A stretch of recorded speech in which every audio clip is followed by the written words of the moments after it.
Welcome to Java Forum.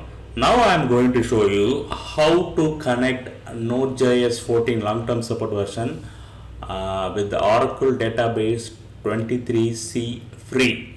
Okay, so Oracle database 23 free database is the latest version. So free database is free to use database. Now we are going to see how to connect with the Node.js 14. See, this is Node.js 14 which I already installed and it's already available in the path. Let me show the logic. This is Oracle 23c.js file. So you can see that this program requires Oracle DB package. So we need to download Oracle DB package, and this is the logic. Okay, so it has one connection string which contains username, password, and URL. So database URL. Next we pass the query and execute the query and fetch the record. So very simple logic only.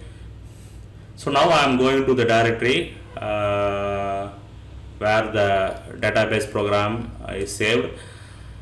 Okay, where the database program located, I am going to the directory.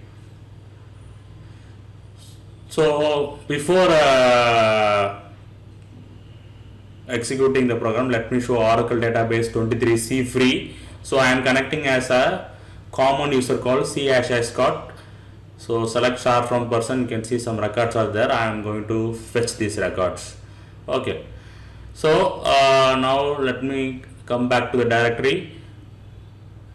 So I am checking the node version before executing. Yes, node 14 is available in the path. npm package manager also I am checking. Okay, now I am going to download the Oracle DB package. npm install Oracle DB.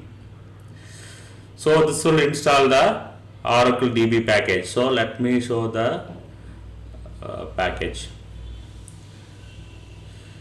So these are the package structure for Oracle DB. So Oracle DB 5.5.0 is a version of this Node.js package.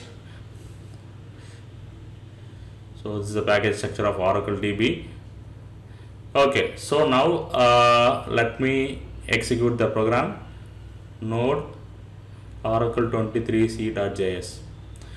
Yes, I can able to connect the Oracle 23c.free Oracle 23c free database. So let me show you. So connectivity is successful from Node.js 14 to Oracle database 23c. Let me show you one more time. I'll fetch the updated record. Yes, I can able to fetch the updated record. So Node.js 14 and Oracle database 23c connectivity is successful.